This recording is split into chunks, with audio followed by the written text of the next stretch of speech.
How to set up partial fraction decomposition. We'll use this table to help set up the sample problems we're going to do in this video. The table has 4 cases with linear factors and irreducible quadratic factors and their multiplicities.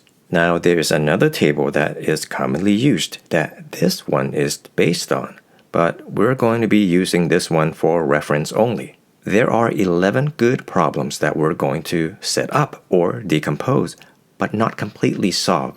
This whole video is dedicated to this process only. It's mainly for reference only, or for quick review. Let's begin. Always factor the bottom, the denominator, before writing one partial fraction for each of the factors. All of the problems in this video are completely factored. In this first problem, each factor is a linear factor. We use case 1. In this second problem, x minus 3 is a linear factor with the multiplicity of 2. We use case 2. Third problem on this page, each factor is a quadratic factor which cannot be factorized. Again, make sure to completely factor the denominator before setting up the partial fractions. The first factor is a binomial quadratic. Both factors still use case 3. Fourth one on this page, in between the parentheses, x squared plus 7x minus 1 is a quadratic factor, and the multiplicity is 3. We use case 4.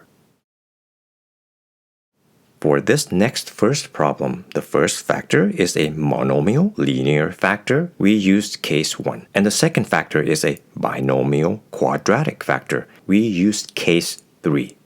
For this second problem, the first factor is a linear factor, case 1. The second factor is a quadratic factor, case 3. Next, the first factor is a linear factor and has the multiplicity of 3. A lot of students have problems with this one. Think of this as an x between a set of parentheses and raised to the third power. Thus, the multiplicity is 3, or it's a factor that is repeated because it has multiplicity greater than 1. For this, we use case 2. The second factor is a linear factor. The multiplicity is 2, and we use case 2. Now, a very long fourth problem. Not the last one yet. We have one more page left. First 2 factors are linear factors. Case 1. Third factor is a quadratic factor. Case 3. Last factor has a binomial quadratic factor between the parentheses. The multiplicity is 3, so case 4. I'll have you take a look at this very last page on your own, okay? Examine it, study it,